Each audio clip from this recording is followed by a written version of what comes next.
براہ مہربانی ہمارے اس چینل کو سبسکرائب کیجیے، ویڈیو کو لائک کیجیے اور زیادہ سے زیادہ شیئر کیجیے۔ جزاک اللہ۔ بسم اللہ الرحمن الرحیم۔ پکار ٹی وی پر خوش آمدید۔ آج کا ہمارا موضوع ہے سجدہ شکر کا صحیح طریقہ۔ سجدہ شکر جو ہر واجب نماز کے بعد کیا جاتا ہے اور پروردگار کی بارگاہ میں شکر ادا کرنے کا یہ طریقہ ہے کہ پروردگار تو نے ہمیں نماز واجب کو ادا کرنے کی توفیق عطا فرمائی، اور جو بھی نعمتیں اللہ تعالیٰ نے انسان پر اتاری ہیں ان سب کا شکر کرنے کا انداز بھی یہی ہے۔ امام محمد باقر علیہ السلام سے روایت ہے کہ میرے والد بزرگوار سید الساجدین حضرت امام زین العابدین علیہ السلام ہر واجب نماز سے فارغ ہو کر سجدہ شکر کیا کرتے تھے، کیونکہ اس سے نماز کی تکمیل ہوتی ہے۔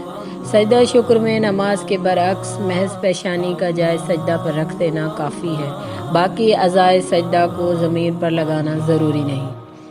مستحب یہ ہے کہ ہاتھوں کو کونیوں تک اور شکم و سینہ کو زمین سے ملائے، پیشانی رکھ کر 3 مرتبہ کہے انی ظلمت نفسی فاغفر لی، بے شک میں نے اپنے آپ پر ظلم کیا پس تو مجھے بخش دے۔ پھر اپنا دایاں رخسار رکھ کر 3 مرتبہ کہے یا اللہ ہو، یا ربہ ہو، یا سید ہو، اے رب، اے رب، اے اللہ، اے رب، اے سردار۔ پھر دایاں رخسار رکھ کر 3 مرتبہ کہے عفواً للہ، معافی ہے اللہ سے۔ پھر دوبارہ پیشانی سجدہ گاہ پر رکھ کر 3 مرتبہ کہے شکراً للہ، شکر ہے اللہ پاک کا، اور 1 مرتبہ کہے لا الہ الا اللہ، یعنی نہیں کوئی معبود سوائے اللہ کے۔ سجدہ شکر کے بعد سجدہ گاہ پر دایاں ہاتھ مس کر کے چہرے اور جسم کے اگلے حصے پر پھیرنا سنت ہے۔